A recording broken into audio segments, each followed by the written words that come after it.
Telugu big boss season 8 grand finale December 15న grand గా ప్రారంభం కానుంది. అయితే ఈ సీజన్ కి విన్నర్ గా నిఖిల్, రన్నర్ గా గౌతమ్ కృష్ణ నిలవబోతున్నారు. ఎందుకంటే సోషల్ మీడియాలో గానీ, అన్అఫీషియల్ వెబ్సైట్లలో గానీ, యూట్యూబ్ పోల్స్లలో కానీ ఓటింగ్ లో ఫస్ట్ ప్లేస్ లో నిఖిల్, సెకండ్ ప్లేస్ లో గౌతమ్ కృష్ణ అయితే నిలవబోతున్నారు. ఇక 100% ఈ సీజన్ కి విన్నర్ గా నిఖిలే నిలవబోతున్నారు. ఇకపోతే నిఖిల్ గేమ్ పరంగా చూసుకుంటే కూడా ఈ సీజన్ లో ఎక్కువ టాస్కులు గెలిచిన ఏకైక కంటెస్టెంట్స్ నిఖిల్. ఎలాంటి టాస్క్ పెట్టినా ఎక్కడ గివ్ అప్ ఇవ్వకుండా ప్రతి టాస్క్ లో తను విజృంభించడం జరిగింది. అందుకే ప్రతి ఒక్క ఆడియన్స్ నిఖిల్ కి కనెక్ట్ కావడం జరిగింది. అయితే గౌతమ్ కృష్ణ కూడా టాస్క్ లో ఎఫర్ట్స్ పెడుతూ నామినేషన్ లో తన సత్తా ఏంటో చూపిస్తూ సెకండ్ ప్లేస్ లో కొనసాగుతున్నాడు. కానీ విన్నర్ రేస్ లో కొద్ది దూరంలో ఉన్నాడు గౌతమ్ కృష్ణ.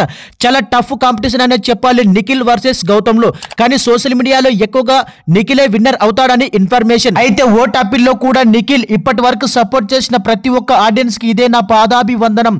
ఇక బిగ్ బాస్ హౌస్ లో నేను ఎన్నో తప్పులు చేసింటే క్షమించండి.